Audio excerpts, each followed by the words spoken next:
അതുപോലെ മറ്റൊരു കേസാണല്ലോ ഈ ഹെർണിയ.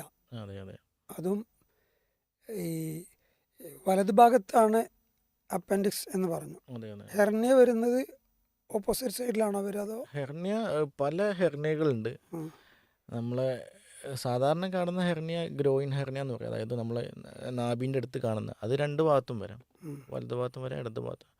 അതൊരു ഒരു ഡിഫക്റ്റ് മസിലിലുള്ള ഒരു ഡിഫക്റ്റ് കൊണ്ട് വരുന്ന സംഗതിയാണ്. ഉം. അപ്പം അത് ചില ഹെർണിയകളിൽ ഈ അപ്പൻഡിക്സ് വരെ കയറി നിൽക്കാറുണ്ട്. ആ ശരി. അപ്പൻഡിക്സ് ചിലപ്പോൾ ഇൻഫെക്ഷനായിട്ട് ചിലപ്പോൾ ആ ഹെർണിയൻ്റെ അതിലേക്ക് വരെ കണ്ടൻ്റായിട്ട് നിൽക്കാറുണ്ട്. ആ ശരി. പിന്നെ അപ്പൻഡിക്സിൻ്റെ ആകെ ഇതിൻ്റെ ഫോളോ അപ്പ് വേണമെന്ന് വെച്ചാൽ, അത് ഇപ്പോൾ ആൾക്കാർ ഓപ്പറേഷൻ കഴിഞ്ഞ് പിന്നെ ചിലപ്പം ഡോക്ടറെ കണ്ടോളം നിർബന്ധമൊന്നുമില്ല. ആൾക്കാരെ പണിക്ക് അങ്ങ് പോകും. അപ്പോൾ ഈ അപ്പൻഡിക്സിൻ്റെ ബയോപ്സി റിപ്പോർട്ട് ഭയങ്കര ഇമ്പോർട്ടൻ്റ് ആണ്.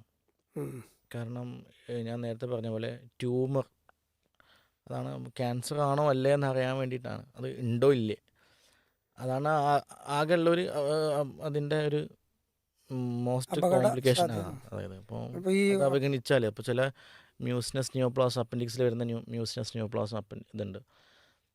അതൊക്കെ വന്നാൽ നമ്മൾ അവഗണിച്ചാൽ അത് പിന്നെ അത് വലിയൊരു സ്പ്രെഡിലേക്ക് പോകും. പിന്നെ നമുക്ക് ഒരിക്കലും ഓപ്പറേഷനോ കീമോ ഒന്നും ചെയ്യാൻ പറ്റാത്ത രീതിയിൽ വരെ ആൾക്കാർ മാറാറുണ്ട്.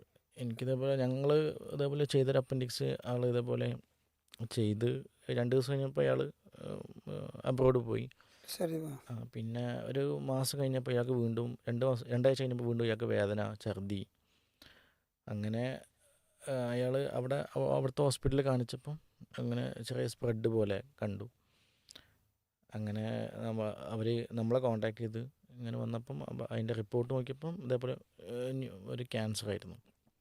അപ്പോൾ അത് അയാൾ അവഗണിച്ച് ഫോളോ അപ്പ് വരാത്തതുകൊണ്ടുള്ള പ്രശ്നമായിരുന്നു. ഇപ്പോൾ സർജറി കഴിഞ്ഞ് ബയോപ്സിക്ക് അയച്ചതിൻ്റെ റിപ്പോർട്ട് വരാനും അത് ഫോളോ അപ്പ് നടത്താൻ പ്രത്യേകം ശ്രദ്ധ വേണം എന്നാണ്